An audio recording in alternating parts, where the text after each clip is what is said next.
अस्सलाम वालेकुम जी। उम्मीद है आप सारे ठीक ठाक होंगे और खैरियत से होंगे। इस वीडियो का जो टॉपिक है वो है कि जब आप किसी भी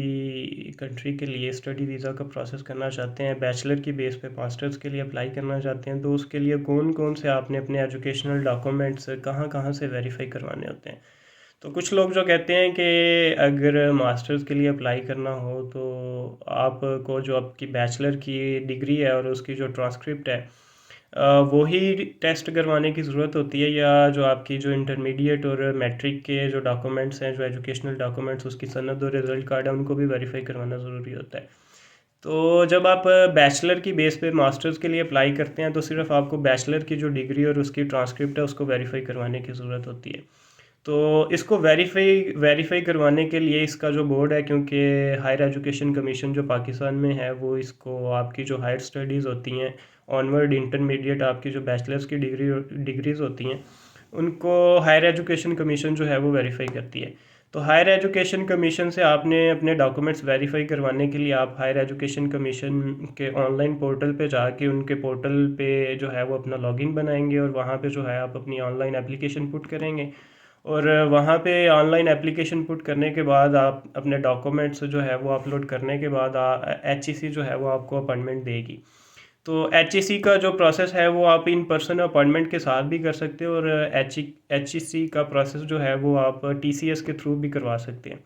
तो ऑनलाइन एप्लीकेशन पुट करने के बाद आप इन पर्सन अपॉइंटमेंट लेके भी जा सकते हैं, और उसके बाद आप जो है वो टीसीएस, कोई भी टीसीएस जो आपके नियर बाय टीसीएस ऑफिस है, आप वहाँ पे अपने ओरिजिनल डॉक्यूमेंट्स लेके जाएंगे, साथ के में उसकी जो कॉपीज़ हैं और बाकी जो अदर रिक्वायर्ड डॉक्यूमेंट्स हैं वो आप लेके टीसीएस ऑफिस जाएंगे। वहाँ पे जो एचईसी की फ़ीस है वो भी आप टीसीएस ऑफिस वालों को पे करेंगे, और टीसीएस ऑफिस वाले जो हैं वो आपके डॉक्यूमेंट्स एचईसी वालों को फॉरवर्ड करेंगे, और एचईसी जो है आपके डॉक्यूमेंट्स वेरीफाई करने के बाद, उनको टेस्ट करने के बाद जो है वो रिटर्न वाया टीसीएस जो है वो आपके जो एड्रेस है, जो आपने एड्रेस दिया होगा उस पर आपके डॉक्यूमेंट्स डिलीवर हो जाएंगे।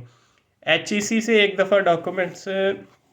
वेरीफाई करवाने के बाद आपने डॉक्यूमेंट्स अपने वेरीफाई करवाने होते हैं मिनिस्ट्री ऑफ फॉरेन अफेयर से, क्योंकि चेक एम्बेसी जो है इस्लामाबाद में वो आपके डॉक्यूमेंट्स, कोई भी डॉक्यूमेंट्स जो है उसको सुपर लीगलाइज नहीं करवाती अनटिल अनलेस के वो आपका जो है वो मिनिस्ट्री ऑफ फॉरेन अफेयर से अटेस्ट हुआ। तो एचईसी से सक्सेसफुल अटेस्टेशन के बाद आपने जो है वो मोफा से अपने डॉक्यूमेंट्स जो है उनको अटेस्ट करवाना होता है। तो मोफा का भी जो प्रोसेस है वो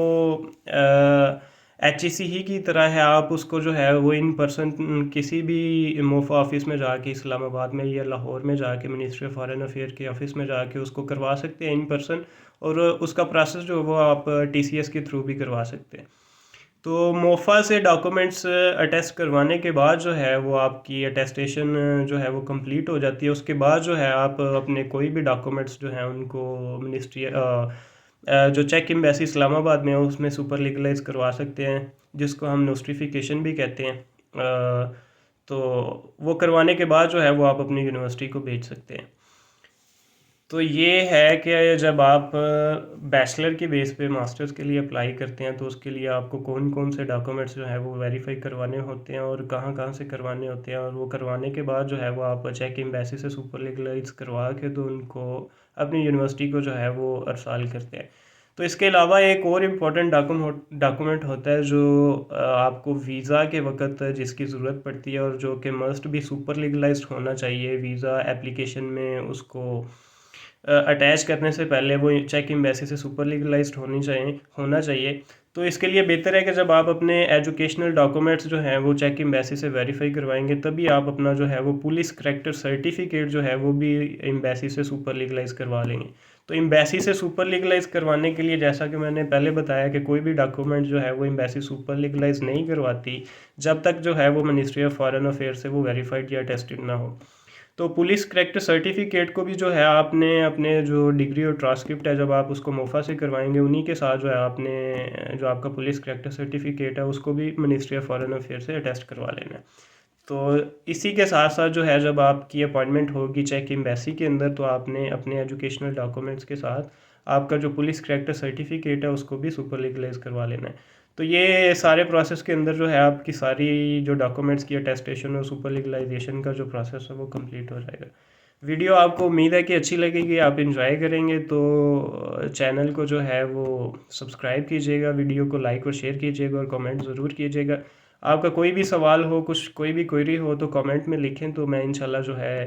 अपनी बेस्ट इन्फॉर्मेशन के साथ जो है वो आपको रिप्लाई करूँगा और उस पर कोशिश करूँगा कि वो वीडियो बनाई जाए ताकि जो है वो सब तक पहुँच सके